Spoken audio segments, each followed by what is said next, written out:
নমস্কার, আপনারা দেখছেন সবার সাথী সংবাদ।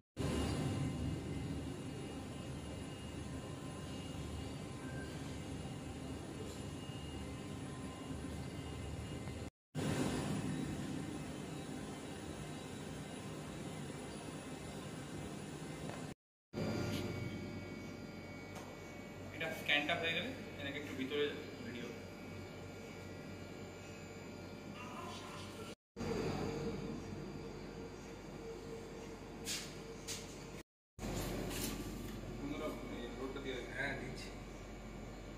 সিটি স্ক্যানে যে ছবি হয় সেটা এক্স-রের মাধ্যমে বডি টিস্যুর যে ঘনত্ব সেটাকে এক্স-রে যেমন লাংসের ছবি এক ধরনের হয়, হার্টের ছবি একটা রকমের আছে।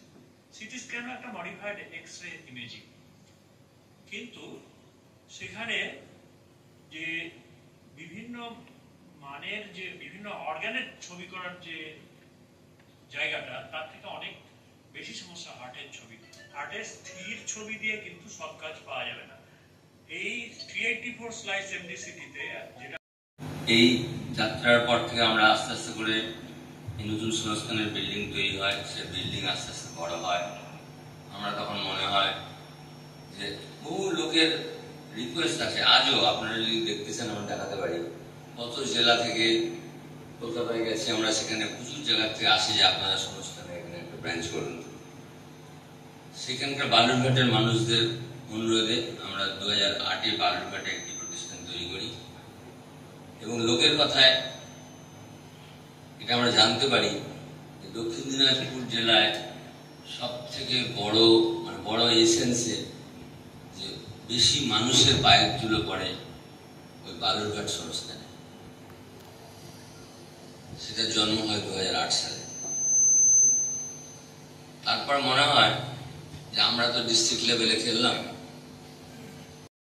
পরবর্তীকালে দিল্লির রামমনোহর লোহিয়া হাসপাতাল থেকে মেডিসিন এমডি করি এবং আমার super speciality Kerala Shri Chitra Tirunal institute of medical science and technology থেকে আমি ডিএম পাশ করি এবং তারপরে ঋষিকেশে All India Institute of medical Science বা এইমস ঋষিকেশে আমি 1 বছর অ্যাসিস্ট্যান্ট প্রফেসর হিসেবে কাজ করি এবং তারপর কলকাতায় আবার ফিরে আসি। কলকাতায় ফিরে এসে private hospital medical super speciality হসপিটালে এখন মণিপালের আন্ডারে যাচ্ছে আমরা সবাই। আজকে এই যে ফেজ আমি